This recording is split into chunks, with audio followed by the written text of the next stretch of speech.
нашиот разговор ќе биде со авторот на изложбата, низ оригинални фотографии, документи и лични предмети, како и неговото лично досие од Управата за државна безбедност на Југославија и досега необјавувани материјали. Изложбата го представува ликот и делото на Владимир Полежина. Ќе зборувам со авторот магистар Илија Василевски. Добро утро, како сте утрово? Веќе гледам дека подготвени за вечерашното отворање.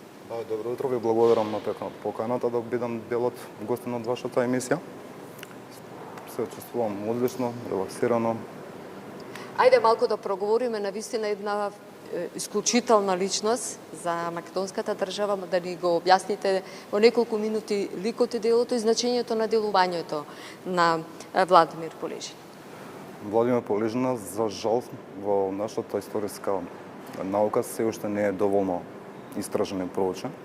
И оваа изложба нека биде поттик за понатамошно негово проучување. Изложбата е посветена на по 45 години од неговата смрт, токму на денешен ден, 16 јуни 1980 година. И преку 130 предмети, лични дел од неговото потесно семејство, е представено неговиот живот и дело. Представени во 7 поглавја.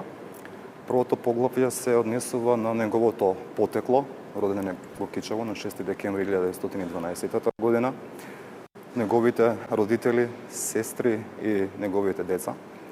Второто поглавје се однесува на неговото образование, кое го започнува во основното училиште во Кичево, продолжува гимназиско образование во Охрид и Битола, а високото образование го завршува на Универзитетот во Париз, правни науки, и докторира на Сорбона. По докторирањето започнува со служување на воен рок во Кралство Југославија, се до окупацијата на Југославија, Кралство Југославија во 1941 година. Пошто се враќа во Кичево и активно се вклучува во Народно-ослободителната и антифашистичка војна на Македонија.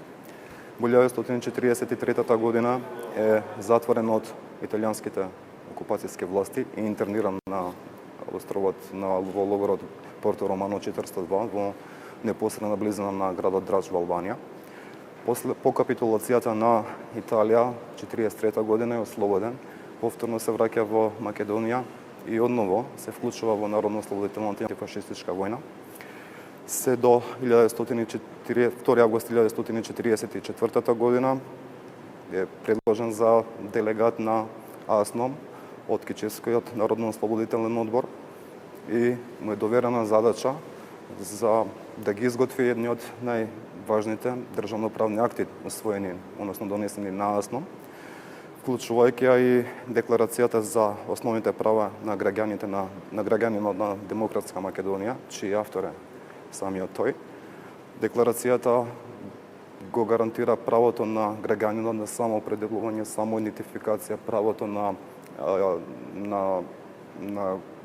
глас, правото на членство во различни политички партии, гарантира правото на приватна собственост и друго.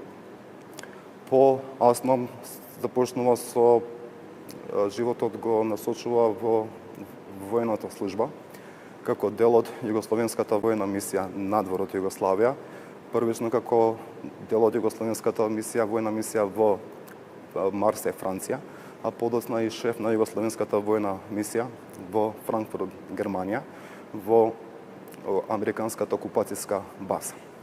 По завршувањето на војната кариера, негово барање е демобилизиран и започнува општествена дејност се до 1951 година, кога од страна на Управата за државна безбедност му се става на товар дека соработува со Советскиот сојуз против интересите на државата и е интерниран на логорот Мермер, или познат како Голи оток, каде што станува се до 1954 година.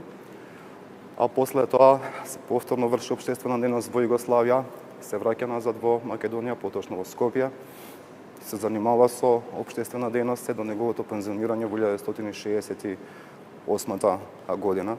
Добитник е на голем број на признанија и одличија и една од најголемите, односно најважни државни награди, 11 октомври. Неговиот животен пат, како што реков, заврши на денешен ден, на 16 јуни 1980 година.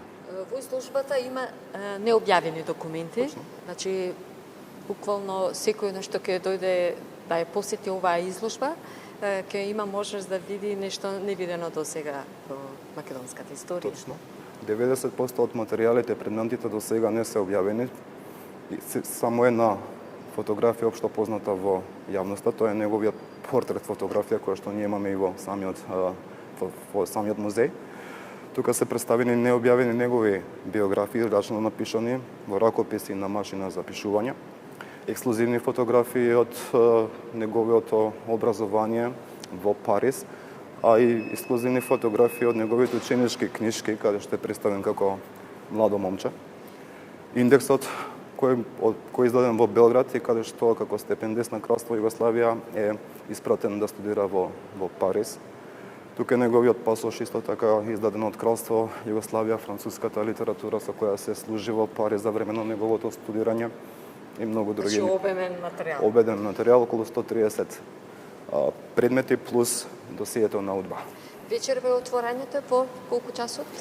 Денеска е отворањето, односно вечерва во 19:30 во просториите на конференцијската сала на Музеот на македонската борба. Изложбата до кога ќе биде отворена? Изложбата ќе биде отворена од денес па се до средината на август. Одлично. Значи, убава временска можност за посетителите да ја погледнат. Това е, морам да кажам, ексклузивна и до сега невидена изложба во однос на оригиналните документи за Владимир Полежина, кој што навистина, еве, вие и на убав еден краток начин кој го објасните ликот и делото на Владимир Полежина. Точно. Јас ви благодарам на вашата покана да бидам дел од вашата емисија и да ги повикам вашите гледачи да ја погледнат изложбата и исто така да ги поканам да присуствуваат денес.